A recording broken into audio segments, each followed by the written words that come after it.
All right, so we are going today from our look a couple of days ago. We started to look at the different steric numbers. We started to look at the different molecular shapes that were possible for a given substance based upon a variety of different factors. And we started to build these base shapes off of that, based on how many steric numbers there were, how many electron groups there were, and so on. And so this is the part where you'd want to get out your modeling kit to try to help visualize. What we're moving into today is, on Friday, we talked very generally about these shapes, again, assuming that all the shapes were identical in terms of looking at electron groups versus bonding groups. Well, the problem was that they're not the same. When lone pairs exist, those lone pairs, so take this tetrahedral, for example. This tetrahedron, which exists as a center atom with 4 out groups, if I take one of those groups away and replace it with a lone pair, what happens is that lone pair is actually going to push on these remaining bonds considerably more than the bond did. It's going to push those together and make them a little bit flatter, or excuse me, a little bit more pinched. So from that standpoint, we do have an issue. Not every single configuration is going to be identical to each other. And that is going to change what we call the molecular geometry. So if we examine that, what we can go from then is looking at how do the molecular geometries change when we start to integrate lone pairs. So the first thing that we can look at is, if I have a linear molecule, a steric number of 2, changing one of these bonding groups to a lone pair group does absolutely nothing toward changing the shape. It was linear before, it's linear after. So changing from bonding groups to non-bonding groups in a linear structure, a steric number 2 situation, does no difference, makes no impact whatsoever. It's still going to be linear. In fact, any bond, any molecule that only has 2 elements in it is going to be linear regardless of how we look at it, because there's only one way to connect 2 dots, and that's with a straight line. So linear, we have no real issues or problems with. When we get to trigonal, with trigonal, we can see that all 3 of these electron groups are the same. So which one we pick really doesn't matter. But let's just say that for the sake of argument, I lose this top one, and it gets replaced with a lone pair of electrons. Well, this group here is not a bonding pair. There's no atom up here. All of the atoms are here in what's left over. And what's left over is called the bent shape, sometimes called angular, sometimes called L-shaped structure. Now, what happens to the bond angle when you do this? Well, again, we started at 120 degrees, but this lone pair is going to push on these bonds a little bit. And that 120 degrees is going to turn into something less than 120 degrees. How much less than 120 degrees? Your guess is as good as mine. It varies on a variety of factors. Chiefly among those are the factors of things like, bond size or atom size, electronegativity, bond length, bond order, those kinds of things.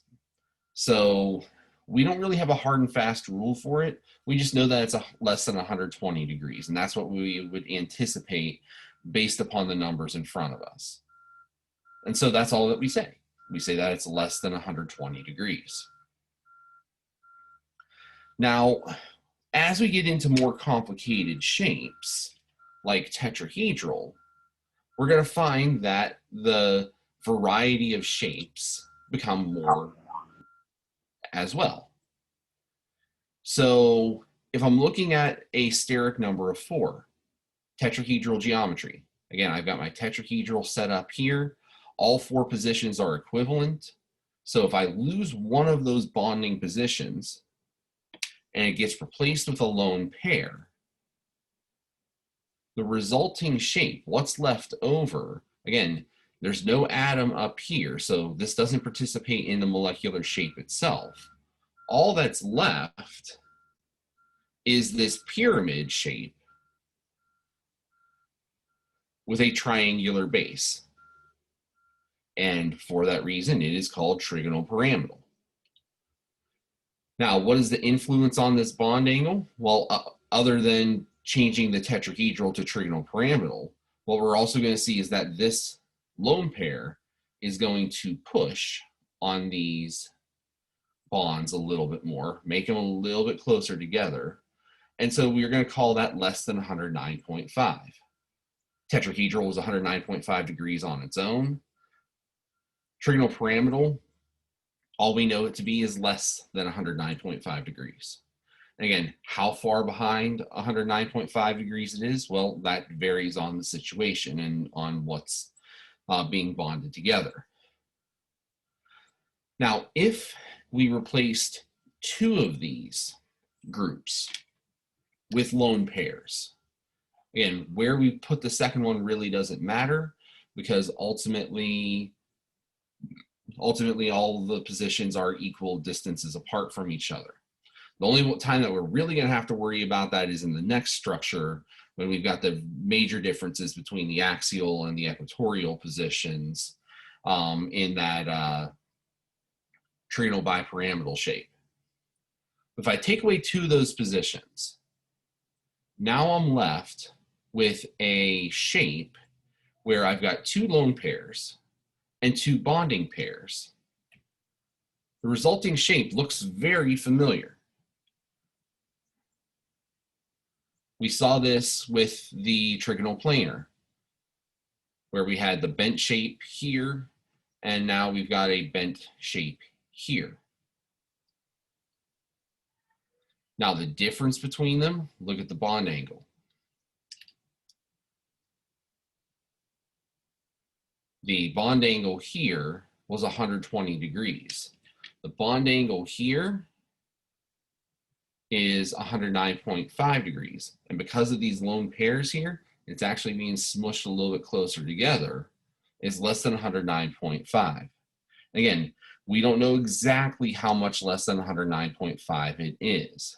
We can theorize that a bent structure and a trigonal pyramidal structure are going to be different from each other. The bent structure will have a more compressed bond angle because there are now 2 lone pairs pushing on, but we can't say anything really definitive other than that.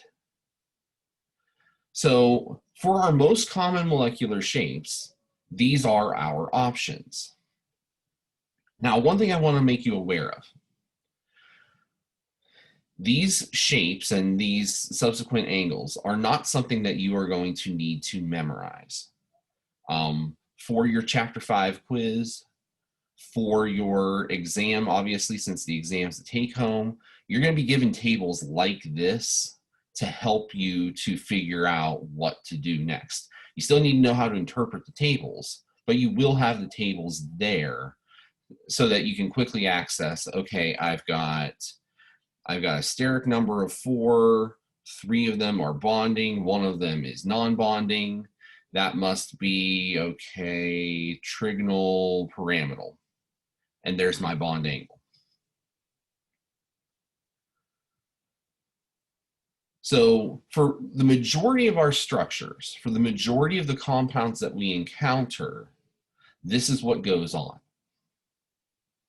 Now beyond this, it starts to get a little bit interesting. What if we have to break the octet rule? Well, if we're looking at steric numbers 5 and 6. Well, for steric number 5, remember with steric number 5, we've got this configuration right here, the trigonal bipyramidal. You've got the 2 axial positions, top and bottom. You've got the 3 equatorial positions in the middle. It's kind of like the weird combination of a linear and a trigonal planar in the same molecule. And in this configuration where all 5 are bonding, then it takes on the trigonal bipyramidal shape. Now the question is, when we start taking on lone pairs, since the positions are not equivalent here, where should we start putting the lone pairs so that they can minimize repulsion? Remember, vector theory is all about the minimization of repulsion. Where would we minimize repulsion in adding a lone pair here in trigonal bipyramidal? Would we take away an axial position, or would we take away an equatorial position?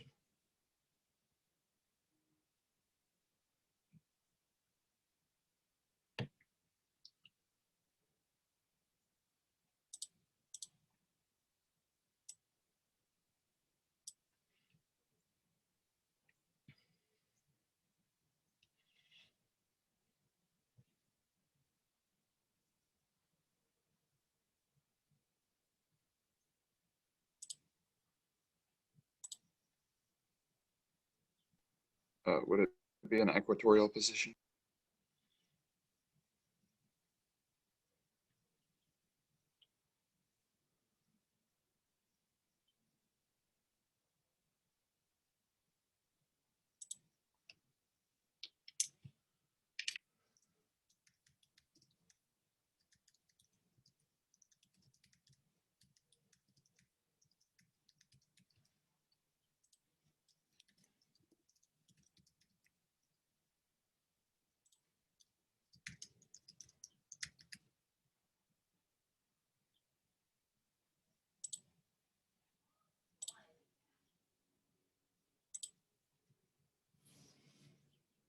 All right, no one wanted to talk to me, so I'm going to force you to make a choice here.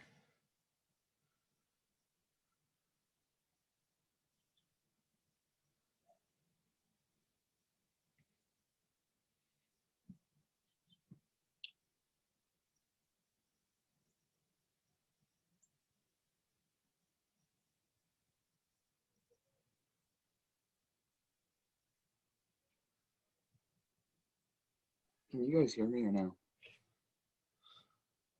Okay, the results are in, and it's about 70-30.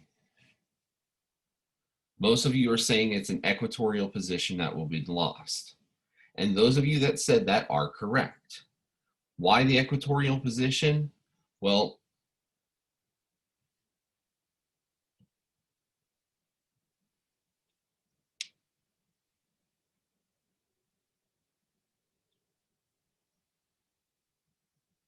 Jaren, you're on mute.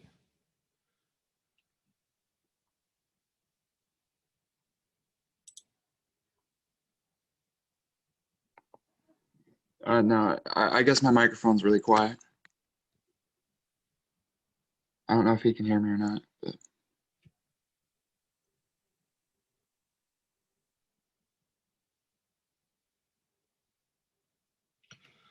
So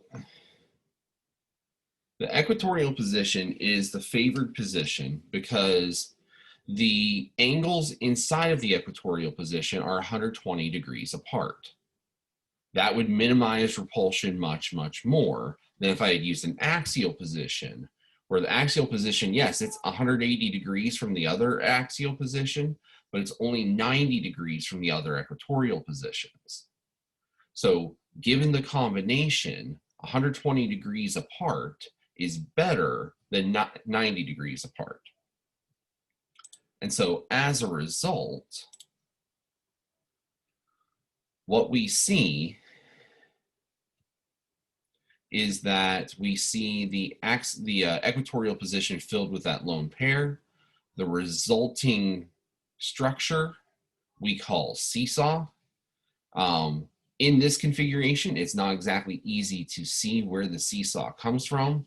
If I turn it 90 degrees, then what you have left is a teeter-totter position, like a seesaw. What does that do to the bond angles? Well, it compresses all of them. 90 now becomes less than 90, 120 now becomes less than 120, 180 now becomes less than 180. All of the bonds are pushed together just slightly. Now that so that's if we have one lone pair. If we have a second lone pair, it also goes in an axial position, or excuse me, in an equatorial position. In the equatorial position there, now you've got 2 in that spot. What's left over, if I turn it 90 degrees here, is we've got the T-shaped position.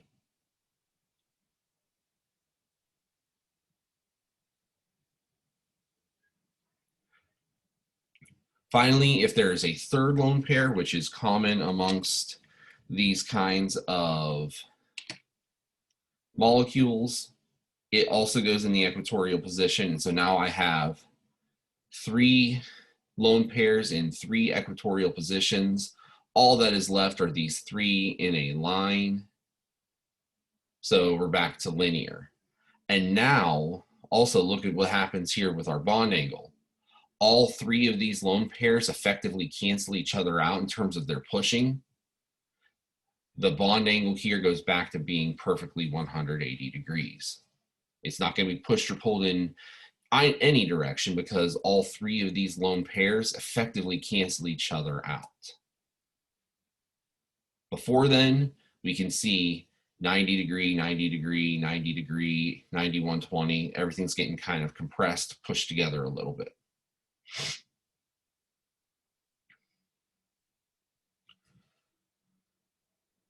All right, our last molecular shape.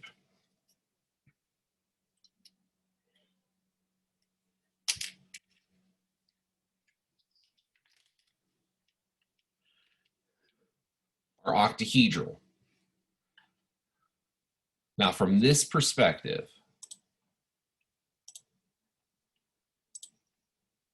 I'm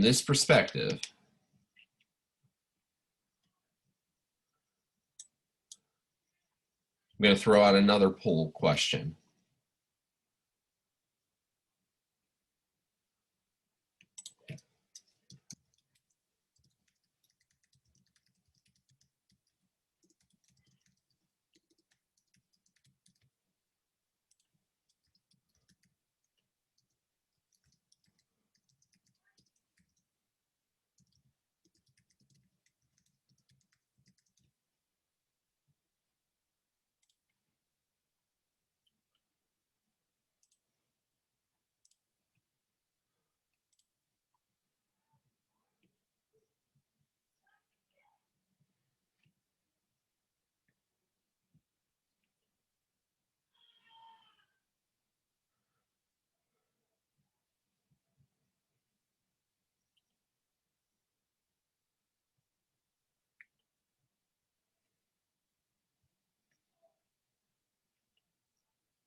All right, Ben, if you can't see the poll question, go ahead and just put it in, put a response into the chat. The question is, which position would minimize repulsion?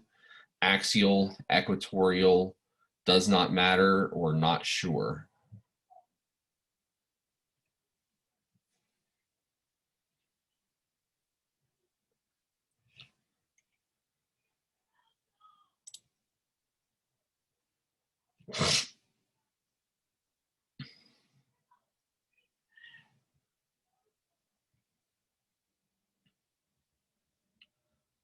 All right.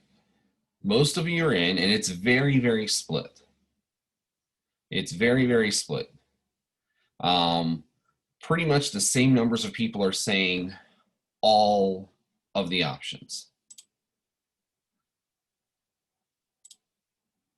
So you can see that we're kind of split on this. About equal numbers are saying axial, equatorial, and doesn't matter.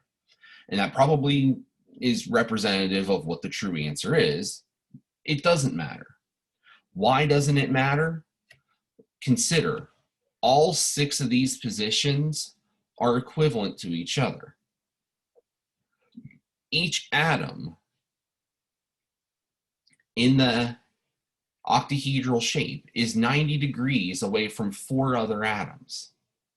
The only one that it's not 90 degrees away from is the one opposite it, which is 180 degrees. So this is a lot more like the trigonal, planar, and the tetrahedral in the sense that all 6 of these positions, at least initially, are equal to each other. They're all equivalent. They're all 90 degrees apart. And so from that stage, from that sense,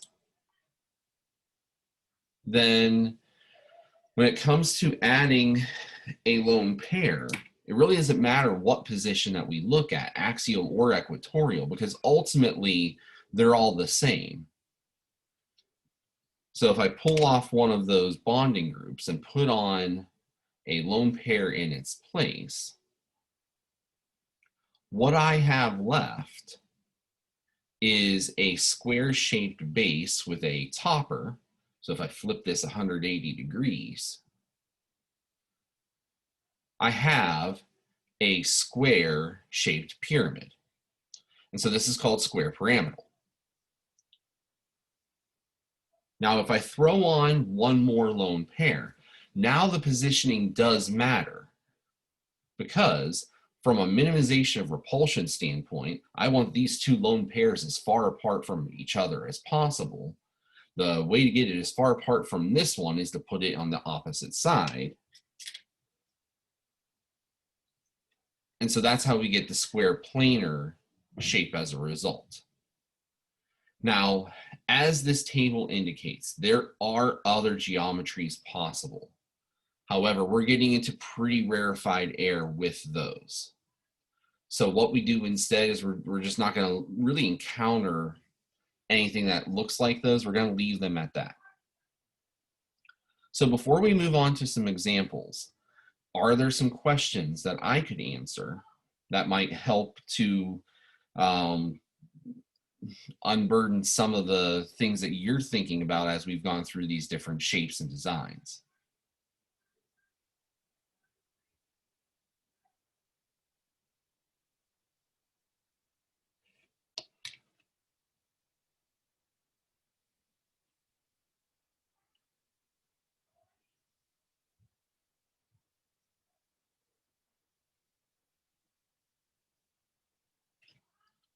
All right, hearing none, let's go ahead and do an example where we integrate some of this. So I've got selenium tetrachloride here. In my selenium tetrachloride, I know I'm going to have 6 electrons on the selenium plus 7 for each chlorine. So a total of 34 electrons overall.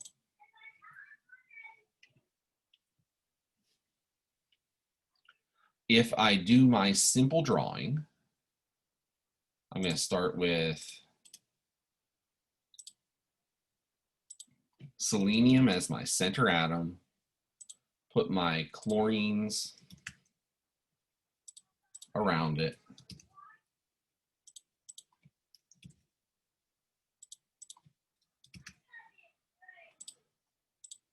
and draw in my single bonds.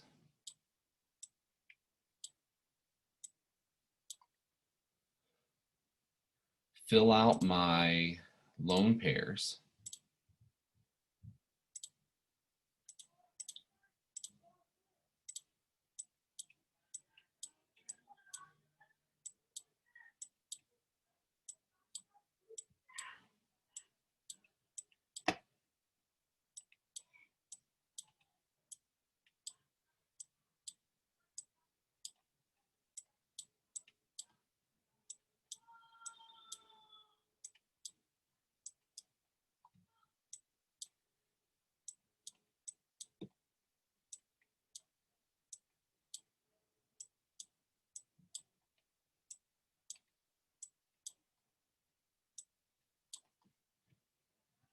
And so if I count all of this up, everybody's got an octet.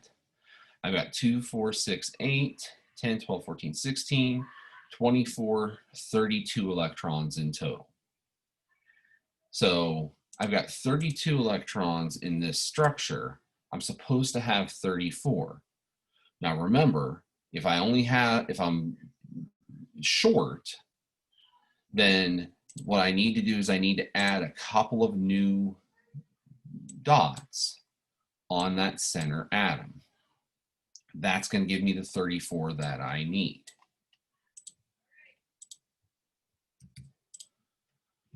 And so now we need to look at this from a standpoint of VSEPR theory. And that is what's my steric number? How many electron groups do I have? How many bonding? How many non-bonding? That kind of thing. From a steric number standpoint, steric number is equal to 5 because I have 4 bonding groups, 1 to each chlorine, plus that extra pair of electrons on the selenium, 5 in total.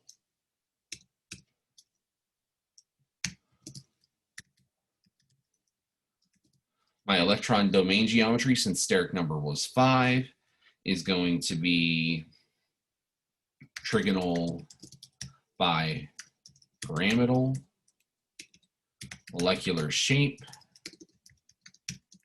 Because of this lone pair, if I go back,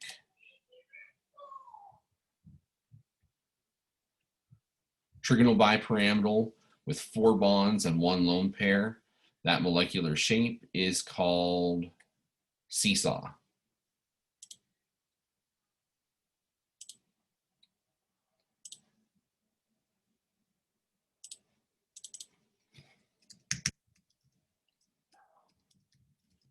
Bond angles, I have less than 120 degrees, less than 90 degrees, less than 180 degrees.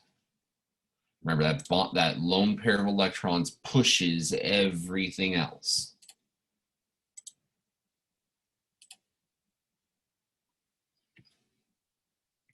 Now, some books, some others will ask you to draw a 3-dimensional representation of this.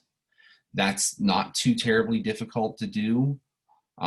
Remember, we use dashes to show when things are going backward. We use wedges to show when things are coming out towards you. Redrawing this is not too terribly difficult. Understanding that I'm going to have the selenium in the middle with that lone pair of electrons on its side. I'm going to have the chlorines kind of flanking around it.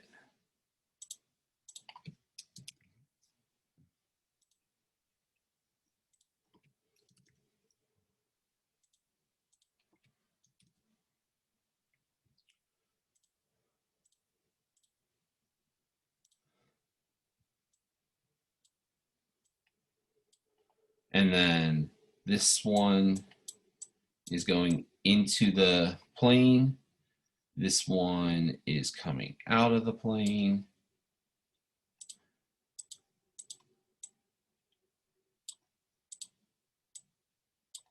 And then I would just need to redraw in those dots.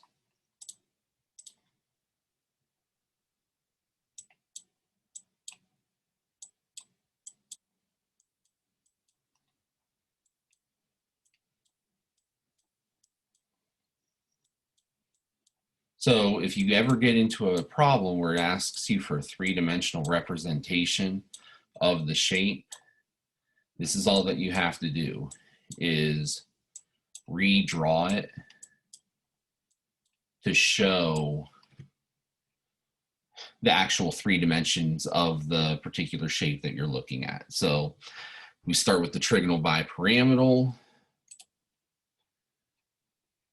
We substitute that lone pair into one of those equatorial positions, and then we fill in the rest with the chlorines there. Any questions about this first example?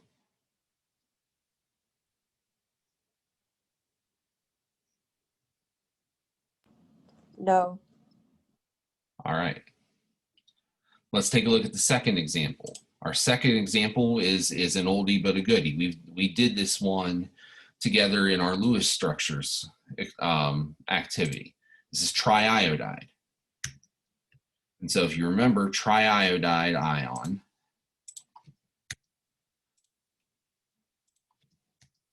we had single bonds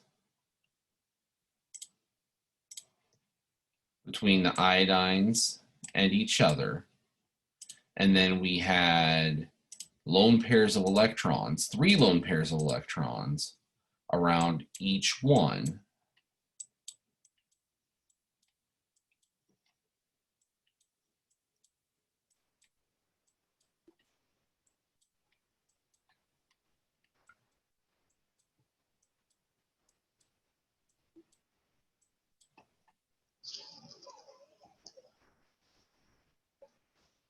To give us our total. Remember, we had 7 times 3 plus 1 for the negative charge for a total of 22 electrons. If we draw it out this way, we've got 8 electrons here, 8 electrons there for 16, plus 6 more, that gives us our 22. Our -1 charge was on that center iodide. So I believe that was an example we did just our last lecture. So how do we convert this into information like this? So it comes down, we do the exact same thing. Our steric number here is equal to 5 because I have 2 bonding, 3 lone pair.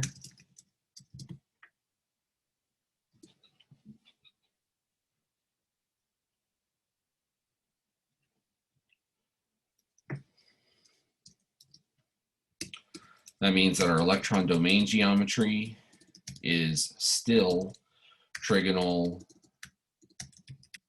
bipyramidal. This time though, our molecular shape is not going to be seesaw. We have 3 lone pairs, not just 1. Our molecular shape here is actually going to be linear. Our bond angle as a result is going to be a straight 180. If I was asked to draw this 3-dimensionally, again, I'd use the same kind of starting setup that I did for the selenium tetrachloride. I've got iodine in the middle. I've got my 5 positions around it. And then I would have my other iodines in those 2 axial positions to make the linear shape, and lone pairs everywhere else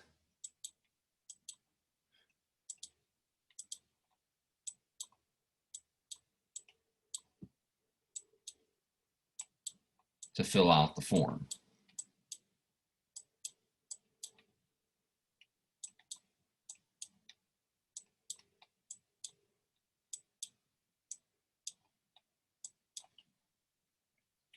I would probably end it by putting this all in brackets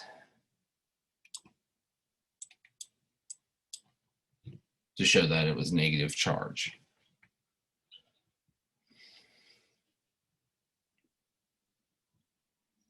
So what it really comes down to, and this is why we spent a good chunk of time doing Lewis structures last week and the week before, was if you don't have a good Lewis structure, it's pretty much impossible to do the rest of this correctly. Because without that good Lewis structure, we're going to have real issues, real difficulties with doing things the way that they need to be done to get the correct molecular shapes here. Any questions about this example? Nope. All right, so what we're going to do now then is I'm going to break you out into small groups.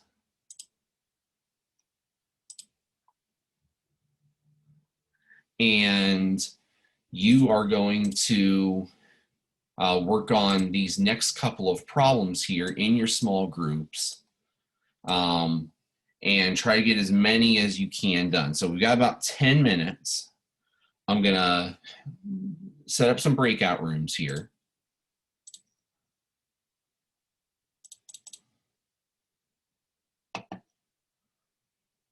And go ahead and get into these, try to draw them out, figure out the molecular shapes, and then we'll come back and wrap this up at the conclusion of the 10 minutes. So go ahead and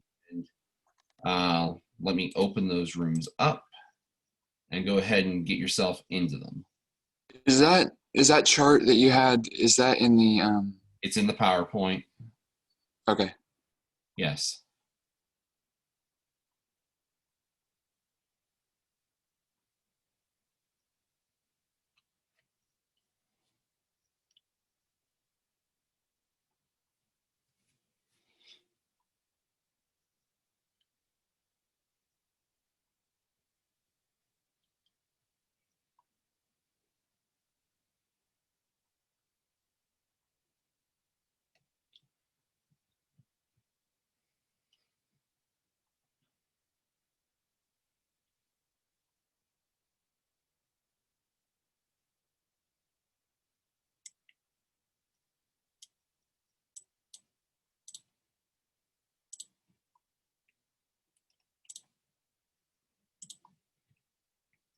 All right, so this is more for the benefit of the YouTube audience. We're going to draw out these structures and give the correct answer. So if you don't want to see them right away, go ahead, hit pause right now.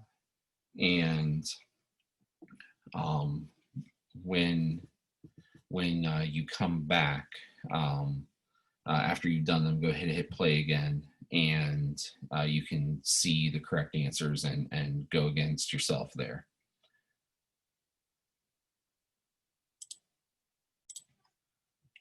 All right, so for PSCl3, we work out the math. 5 for the phosphorus, 6 for the sulfur, 7 for each chlorine for 21. 21 plus 11 is 32 electrons in total. And so that should kind of tell us right away that our bonding is going to be pretty simple here, because if I have 32 electrons, that is a number that is divisible by 8, which means that ordinarily we're going to have all of the electrons kind of out in bonds and lone pairs on the outside, and we're not going to have lone pairs on the inside. That's generally what that means. If the total number is divisible by 8, that gives you a pretty good indication that that's what's going to be happening. If it's not divisible by 8, then that's usually a sign that we're going to have extra electrons on that center atom. So nonetheless, if we go from that scenario, from that standpoint, I have phosphorus, I have sulfur, I have my 3 chlorines. I draw out all of my single bonds.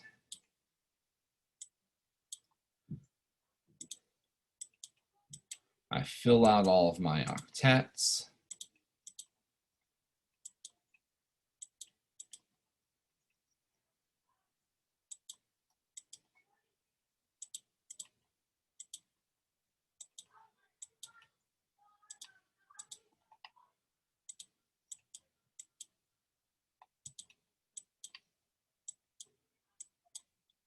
And I end up with something like this. And on its own, this isn't bad. I have 32 electrons in the structure. I've got nothing extra. I'm looking okay. Problem with this is that from a formal charge standpoint, it's not completely zeroed out.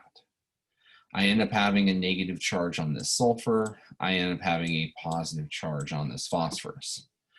And if I had no other option, this would be okay. But remember what we said about formal charge. If we have something that is lacking in formal charge, it's not all zeros, and breaking the octet rule would allow it to get to zeros, then it does so. And so what we see happen in this situation is that one of these lone pairs is going to drop off to form that double bond between phosphorus and sulfur. And in doing so, now I have sulfur with 8 electrons in total around it, but a formal charge of 0. And I've got this phosphorus with 10 electrons around it, but a formal charge of 0. Going hypervalent in the case of the phosphorus ended up helping the formal charge. So this is what we would call the correct molecular structure of that molecule. Now, from a steric number standpoint, I only have 4 bonding groups. I have no electrons. So my steric number is 4. My electron domain as a result would be tetrahedral. And since none of my groups are lone pairs either, I'm dealing with a molecular shape that is also tetrahedral. So all of them are together in that way. My bond angle, since I have no lone pairs pushing on anything, is 109.5 degrees. So this one ends up working out to be pretty straightforward. Now, what about these other ones? IF4+. So in IF4+, I have 7 electrons for the iodine, 7 electrons for each fluorine, and 1 extra electron from that negative charge. That's a total of 36 electrons.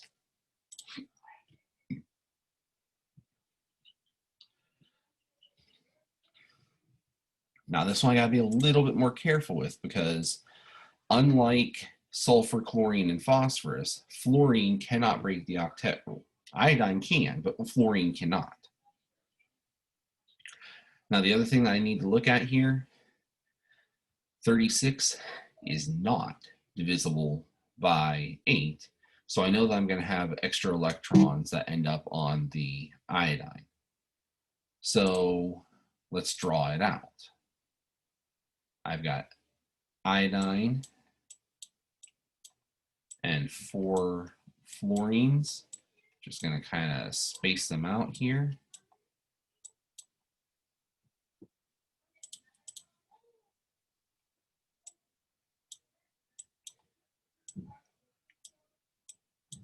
Single bonds to everybody. Fill out the octets.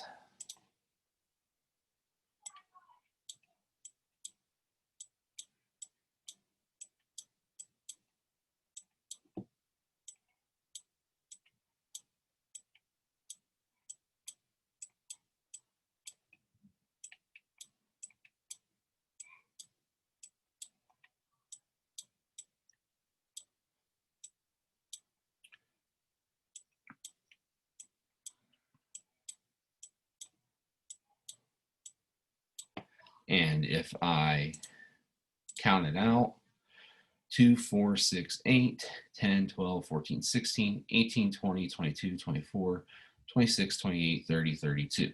32 electrons in this structure. I need 36.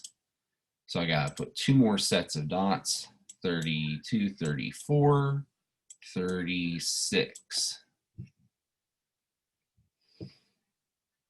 So now 36 electrons in this structure.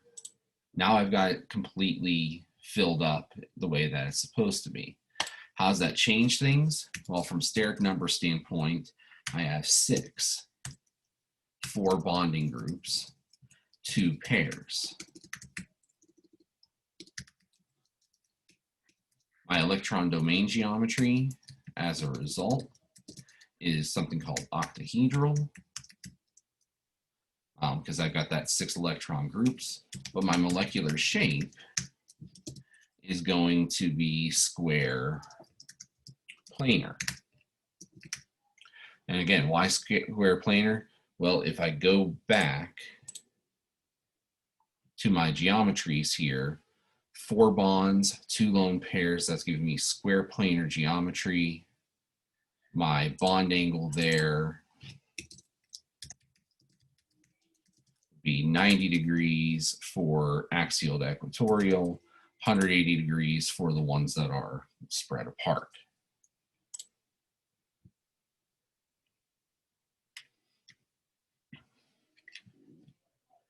Third example.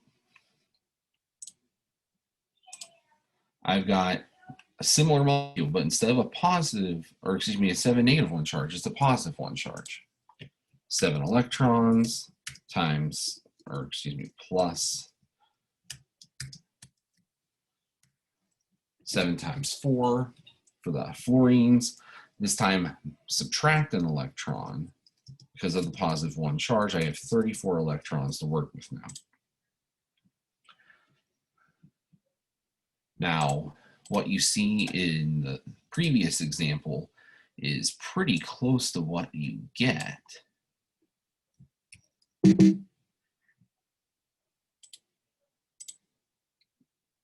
The only difference is that when we get around to drawing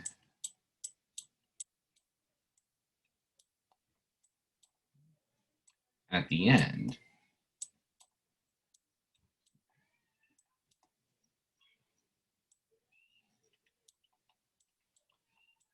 got my single bonds, I've got my lone pairs,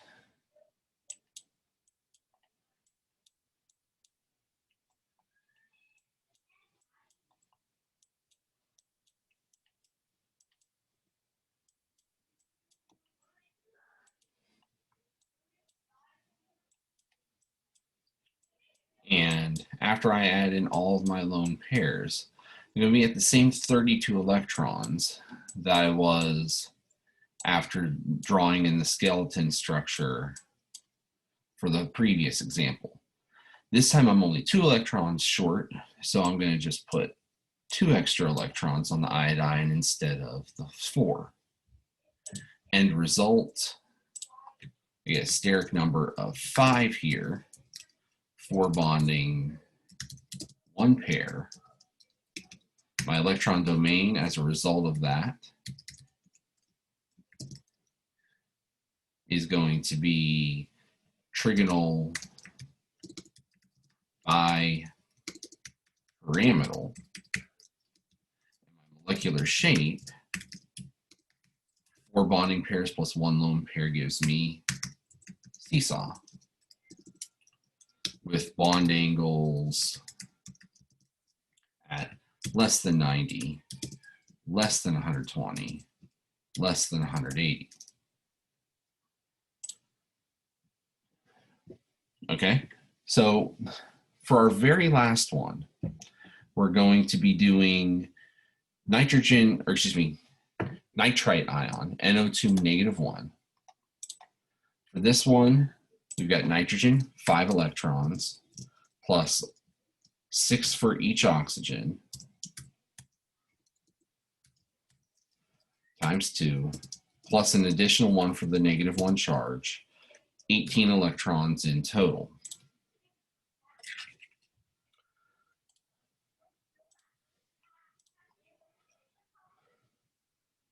Now, structure of nitrite is going to be a little bit simpler. Nitrogen and oxygen, neither of which are capable of breaking the octet rule. So put my nitrogen in the middle, my oxygens to either side. And if I fill out my octets,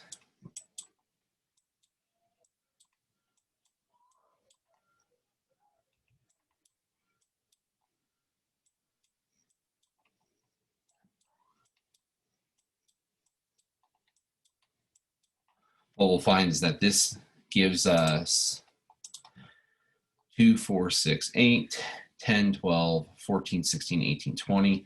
20 electrons in this structure as drawn. We're too heavy over what we should have. So if you recall from before, that means that we're going to replace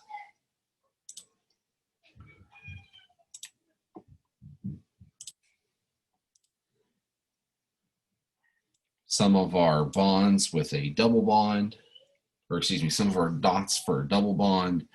This does have a resonance structure. We're not going to get into it right now, but it does have a resonance in case you were wondering. Where the double bond can flip over to the other side. Net result though, I have a steric number of 3, 2 bonding, 1 lone pair. Don't get confused by the fact that there's a double bond in there. Remember, we're not counting the number of bonds when we're determining steric number. We're counting the number of atoms that are being bonded to. So steric number is 3 there. That means that our electron domain is trigonal planar. Our molecular shape is bent. And our bond angle here is the derivation of the 120-degree bond angle in trigonal planar. We just say that's less than 120. So here are the answers to those practice problems that we gave you in class. If you have any questions about any of them, feel free to contact me. But this concludes this particular lecture. Have a good day.